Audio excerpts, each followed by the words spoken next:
So what's the idea of this presentation is that, yeah, I think many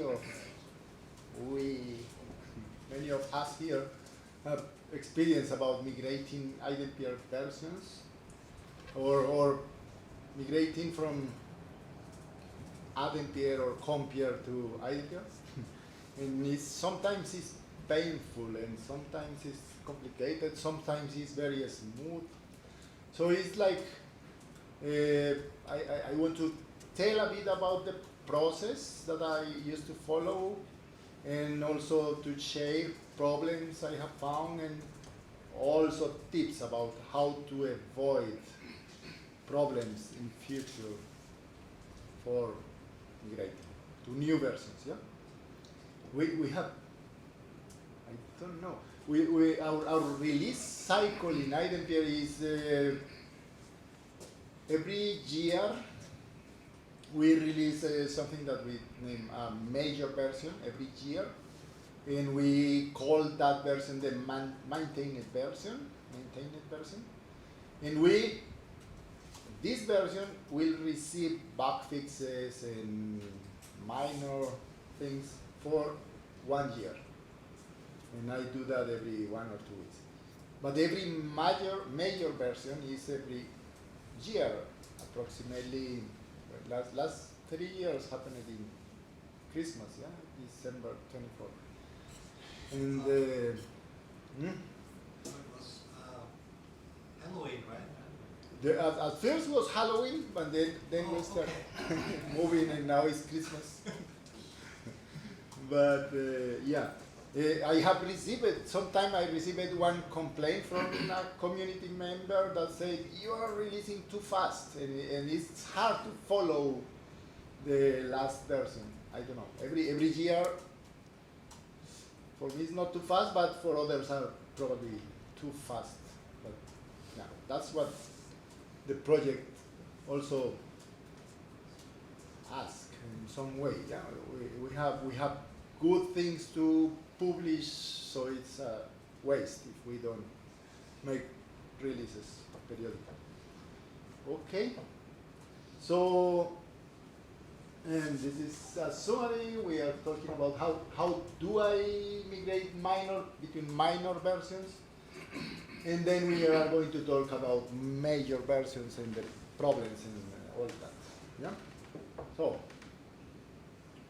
for minor versions is kind of easy for me. What I used to do is that we migrate an implementation to release 12, last available, and then every week or every 2 weeks there are new features or new bug fixes, and I just migrate to that. First in a test server, and if it's my implementation, I do the test. If it's a customer implementation, then we ask the customer to conduct some tests to validate that everything is fine. Or for example, Thomas, when we migrate Thomas to last version, we ask Thomas, please check, and he goes and run test. And when he says, yeah, it's good, we migrate production.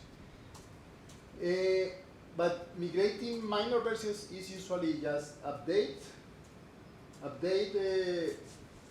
this script here updates the code, the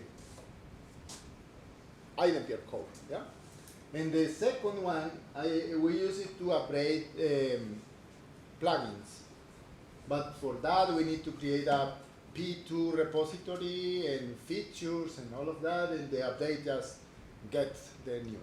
For example, REST is upgraded with this second plugin. Yeah? So the first is for code, the second is for getting from P2 repositories. And at the end, we also have in some implementations additional plugins that we inject there that they don't have a P2 repository. So what I usually do is to create a folder, plugins, additional plugins or something, and create a telnet script to apply all those plugins. Yeah. So all of that normally I use a script automate all of that in one single script. That's the update product, and then all the telnets, and apply the migration scripts, etc.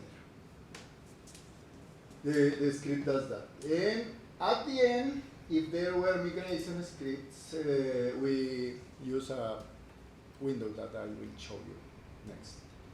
That is quite easy, yeah? Because it's expected that the stable release has not big things to review, just small things and bug fixes and that. Yeah.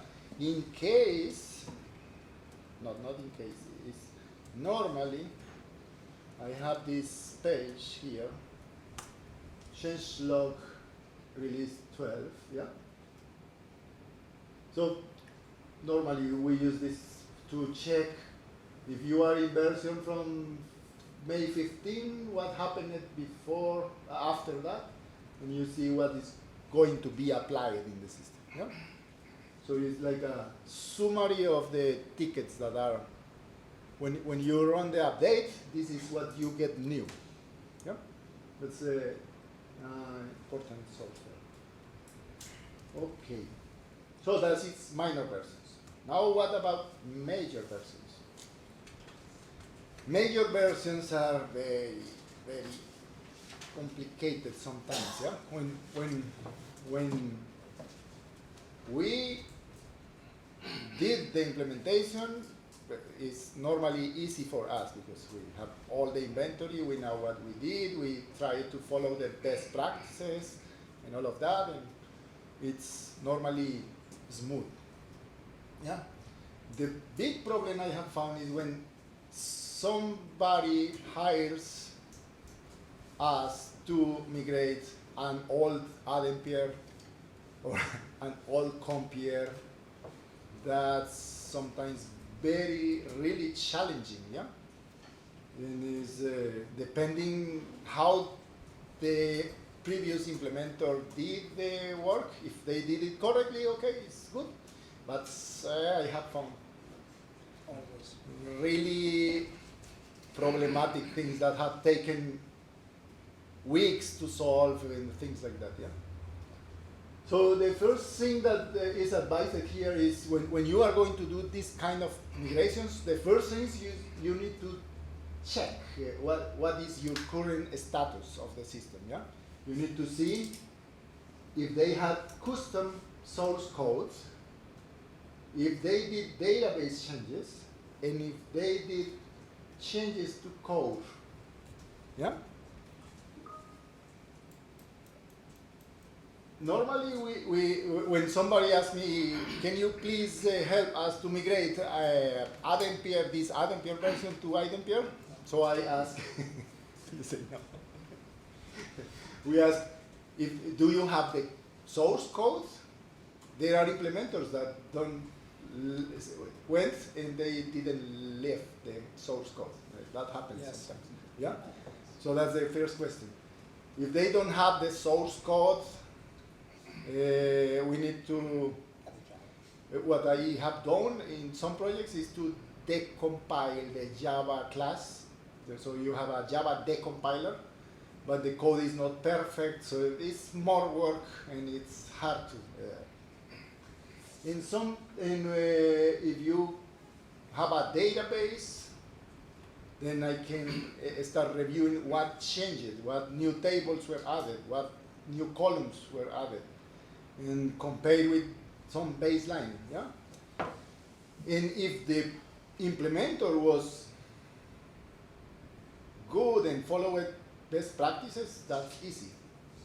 But that's also another headache. One time I received an implementation that the implementer created all tables and columns using official IDs. So all the scripts failed. And I took weeks to migrate the official IDs, the fake official IDs, to IDs to be able to apply the migration. That was crazy. So that's why assess the current system. It's very important to know what is the problem you are going to solve first. Yeah? And the third is if they change it code. If they change it, they say, we have an iDempiere, and you ask, did you change? No, just minor things, yes? And you ask, do you have a baseline? Sometimes they don't have a baseline. The version where they started, they don't know. So it's another challenge to find a baseline to see the delta. Yeah? And sometimes when you see the delta, they change it, the whole code. Yeah, they have a different product there. So it's challenging to do all of that.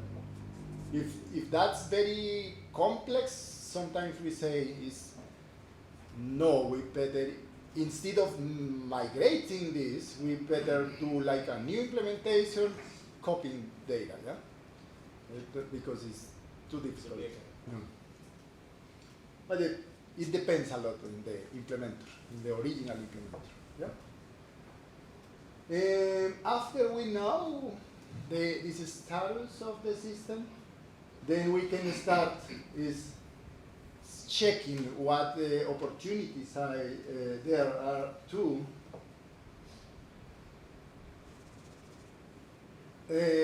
remove customizations, for example. Yeah?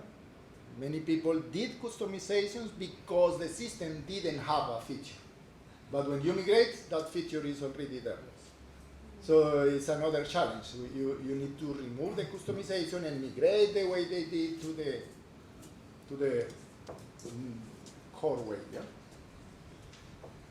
Then, after you have all this picture, and suppose we say, okay, we are going to migrate this.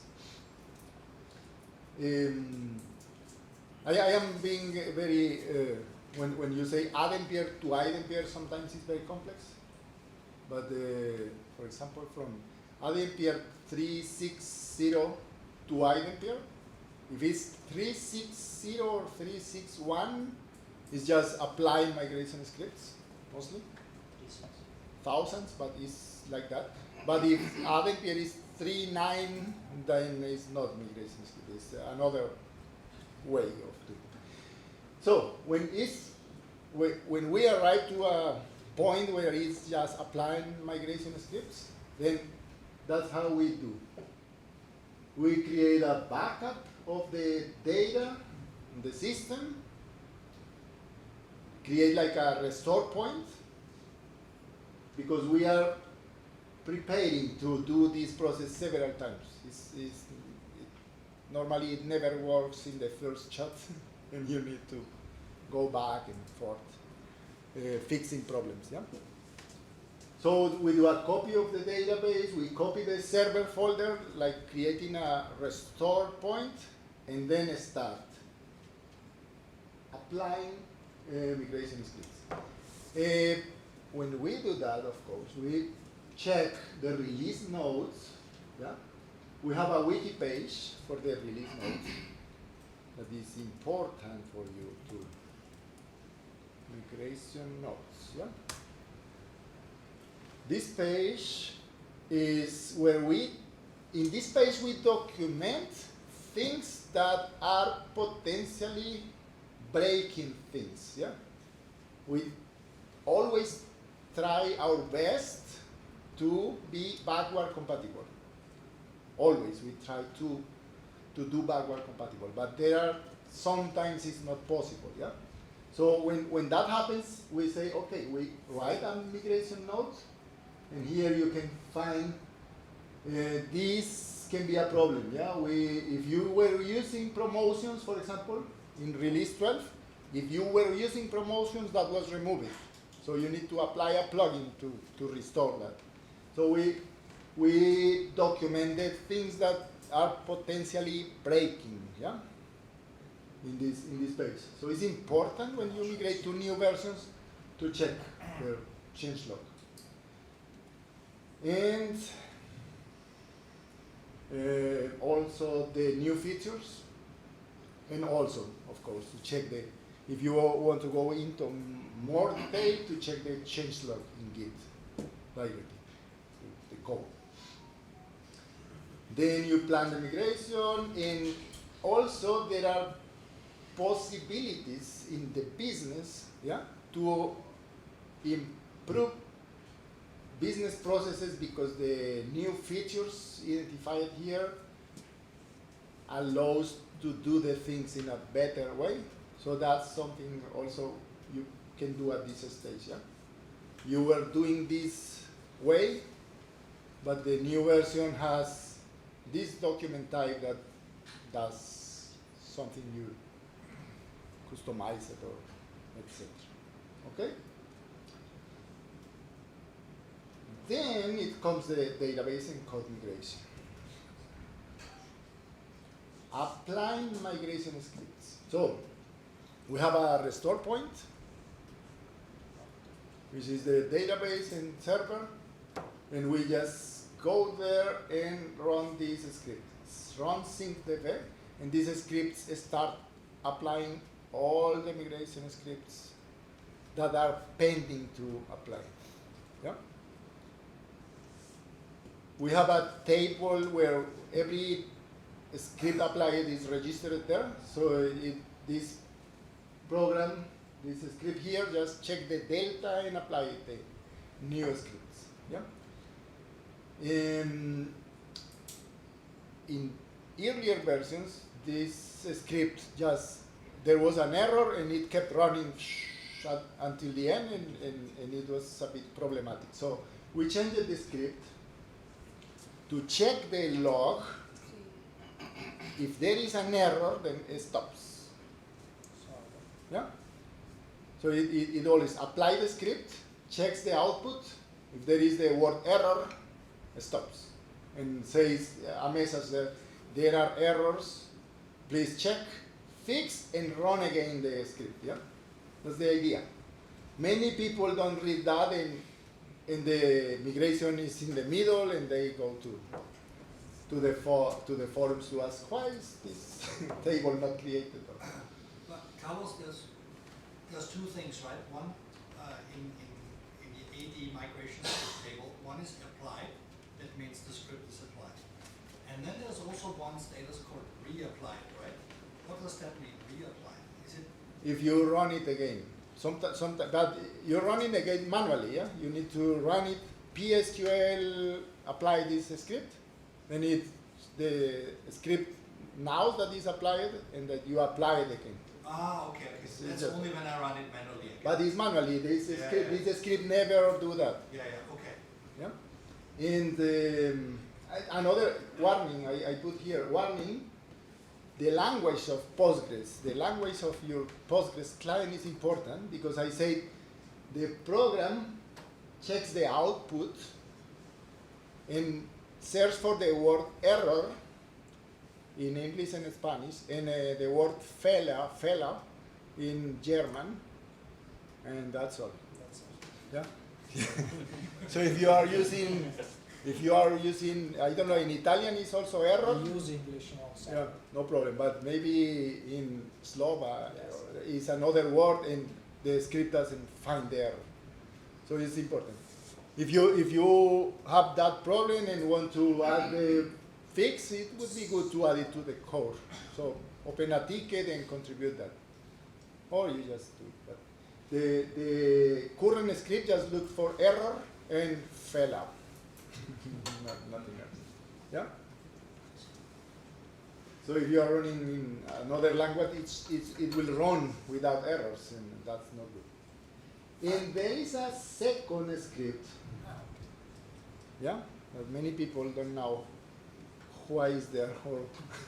And it's, we developed this because there are sometimes migrations, they are challenging, where we don't have access to the database. Yeah? The migrations where are very sensitive are made by a DBA in a company, and we cannot access the database. Yeah? So what we do normally in those migrations is to send the scripts and say run the scripts, and they return and say this script has an error. Yeah. So start the communication. Please run this select and tell me the output until you identify the problem, and you create one fixed script. Yeah. So this script is able to find where the failed script and looks for a fix for that script. Yeah. So the thing is to send this customer the fixed script, run again. Now there is another error, so tell me the error, and I say a new script, and every time it's like that. Until at the end we pass everything without errors. But that is normally when we don't have access to the database, then we need to communicate that way. It's very challenging, yeah? But it's needed when they are very sensitive to give access.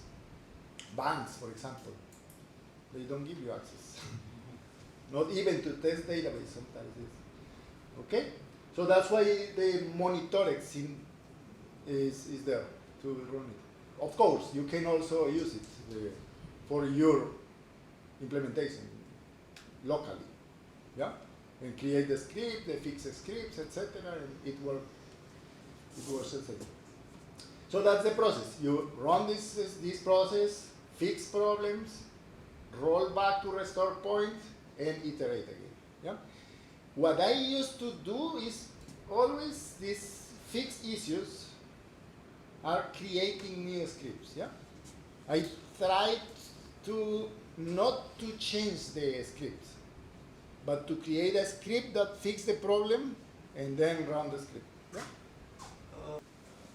So one thing I want to make additions, like when we are discussing about the fixing the script, correct? We normally follow practices like in customization project, we create a new script and we commit it in a repository, and next iteration we merge both the script, like iDempiere for migration script and the fixes. So it, because the script work by the date, correct? So you have to just be giving the fix as a just before your date before your failing script. Mm-hmm. And if you require, for example, sometimes require to add the post fix script, then you just add after that particular, and then you merge both folder and then reapply. Mm-hmm. Yep. When I say here roll back to restore point, depending on the size, is because if you are migrating a database that the dump is 1 gigabyte, it's very 1 minute and you are in restore point and apply again and apply. But when this dump is 30 gigabytes, you cannot do it. It's very painful to do it 10 times. So it's, in that case, it's another slower approach to fix the problems. Yeah? Carlos, another question. So this is for major upgrades, right? But you could also have a database update for a minor fix, right? Yes. It's the same. In minor, it's possible that you also find errors and you do the same process. Right. But it's less likely. Yeah? When it's a major, it's very likely to have problems like this. Okay, we created a tool there because there is this problem. You made a customization. For example, Thomas changed the description of a field. Yeah? Or changed the order of the fields, whatever. Yeah? And then it comes a migration script and changes that back to the code way. Yeah? So how do you identify those changes that you did, but the migration script overrode? Yeah? So we created this tool. It's called Post-Migration Helper, and it's documented here. Yeah? So the idea is that you run a process that is named verify migration process. You just run it. It has a parameter that normally is empty, and you just run the process. The process goes to the change log, so it's important. If you cleared the change log, you don't have this feature. Yeah. So the process goes to the change log, verify if the change you did is still valid in the database. Yeah, it's still the same. If it's not, then it creates a warning here, a record. The expected value differs from the current value, and you can take actions. Yeah. For example, here you did a customizations to change the order of the field, and it says it's expected to be 200, but actually it's 60. So you can, from here, you can navigate to the record and decide if you fix it or if you ignore it. You can say here, ignore this change. It's okay. Yeah. So if you mark this ignored, the next time the process runs, it doesn't warn about this. It's just like that. It's very simple. And the second thing that this process does is to verify that the column views that you created are still there. Because it's very common that you added a new column to, I don't know, RBC invoice. Yeah? The report view for invoices. You added a new column, and the script comes and creates a core view. So this process detects that. It says you have a view column that is not in the database. You need to go and fix that. Yeah, it's how it works. And so we have this way to identify when my customizations were changed by a migration script. And I think what I experienced, sorry, Carlos, is that I created a new field in a table, like user 1ID, which wasn't there. But at a later stage, the community added this field as well, right? So then there was a conflict. Would that also be identified here? Or no, you will get that before when you apply the migration script. then I would get an error. A unique index error. Right. You will get that before, yeah. So yeah, that's part of the next thing is which problems can we find? Let me check. No. Yeah, we have problems when talking about applying migration scripts. Then the common issues is one of those is you have a column and the script it tries to insert the same column. So you have a custom column and the script tries to insert that. Yeah? It fails. It says unique index, blah, blah, blah. So you go and see, oh, what do I need to do? The decision normally is it's okay. It's a valid error that it doesn't require too much attention. Yeah? If I want to be very careful, yeah, we created another tool like this to migrate the ID. So you have the same field but with a custom ID, 1 million or 1 million, etc. Yeah, but you can change here to the official ID. Yeah, so I want to change my record ID for table. Suppose I created a, I don't know, ID field. Yeah. From best practice, you do not create. Exactly. Yeah. If you follow, you use the localization, or you. If you use best practices, probably you won't find this. So you say from 1 million or whatever my field is to the record ID that comes in the migration script, the official. So I say, okay, this is going to 1, 2, 3, and this process goes to the whole database and change the foreign keys and everything. And at the end is you have the official ID there. It's not mandatory, but I usually do that when that happens.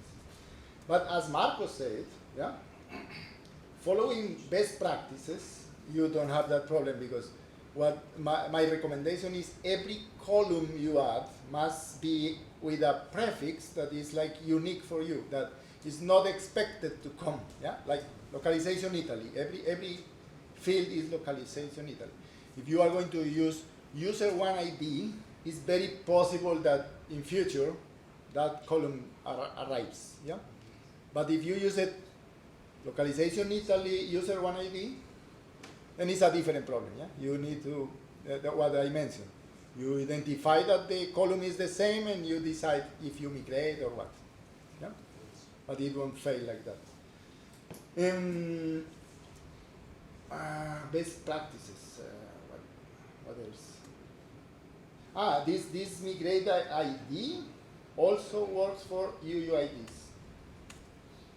But that is for a different thing. It's very common when we work in a distributed development environment, yeah?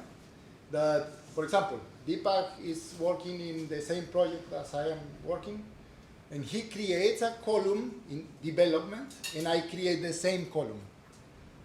When both Tupacs are applied, one of those fail, yeah? So this can be used also to synchronize the UUID. But for the first example, you don't have to synchronize ID and UUID, the first example before. No, it's one or the other. No. Yeah. Before, but you need to do it synchronize ID and UUID. In two steps. But yeah, you in two steps. Okay. You better do that. Okay. Yeah. So, best practices. I say use views. What I mean with use views is use views in the dictionary. Yeah. Now the iDempiere can manage the view definition. But we are very used to create the view in the database, yeah? So it's easier to use the dictionary to have the views, and you can have a change log there of control to do that. If you modify a core view, use the dictionary. Don't do it in the database, because the process will not find that error, yeah?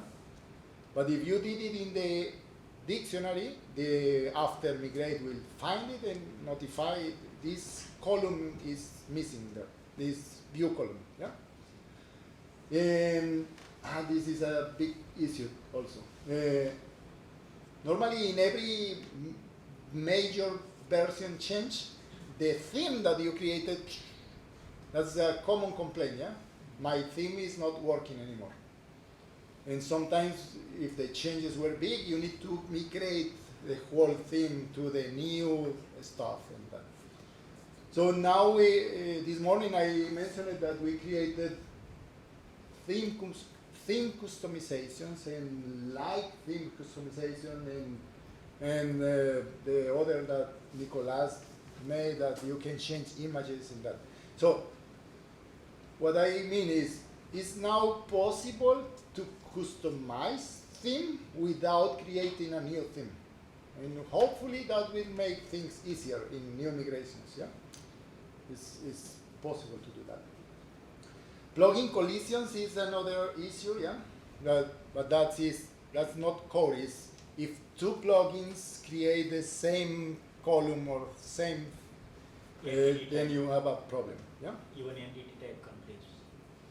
Entity type? Entity type. Yeah, those. So, for example, and we tried to be careful, for example, when we created Diego made the geo map plugin, and we needed the latitude and longitude, but the Nicolas already had a plugin for that. So what we did was to take the Tupac from Nicolas and use it here to avoid maybe in future that they cannot be installed together. Yeah. So if if the plugin is there, you can be careful, but if the plugin is private, you you cannot do anything there. Yeah. Use UUIDs is in your that's I was talking before with Nicholas about that UUID thing.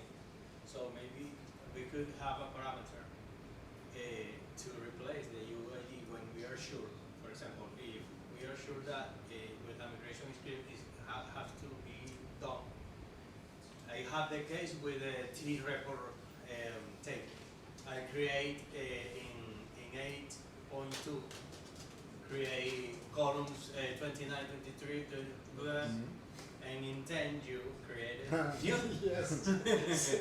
So maybe if I could have a parameter that said keep UUID if you find it, or replace UUID if you're sure that is your column. Yeah, that's a good example of something I want to say at the end here. Yeah, this one. Yeah, Okay. there is a cost diverging from code. Yeah, so the best practice is to contribute that to code. Yeah, because it's expensive sometimes in this moment because you need to do it in a different way, you need to do it on master, and you need to go through the community peer review, etc., etc. So it's more expensive, but you don't have that problem anymore. Yeah? But when you diverge from code, you are postponing the problem, and it will be expensive later. And sometimes it's more expensive later. Yeah. So yeah, it's always diverging from code. Always has a cost. If the more you diverge, the more problem you will have. So it's better to, when you have a functionality, like what you said, to add 10 new columns to T report. T report. It's easier to We go. made the same modification and we get the same problem. Yeah. So It's cost is double. easier to get to the forums and say, hey, what do you think about adding 10 new? And maybe people say, no, add 20, and and it's better for everyone. Yeah, probably you did it, and somebody contributed and broke everything, and at the end, to close this and eat cake. In every new version, there are new queries, new tables, etc. So we try also to do a performance tuning and monitor the long transactions. Yeah. Sometimes the new version changes the way to access the data, and it's complicated. The new version is too slow. Is usually what the user says that. Yeah, it's too slow. The old version was better. But it's normally a query, it's one index solves the problem. And also, we have found that not just with migrating iDempiere to new versions, but when migrating Postgres to new versions. The queries on version 15 are good, and 17 are slow. And it's crazy. Sometimes the same index doesn't work, etc., etc. So it's normally after the migration to do this. Yeah. And that's all.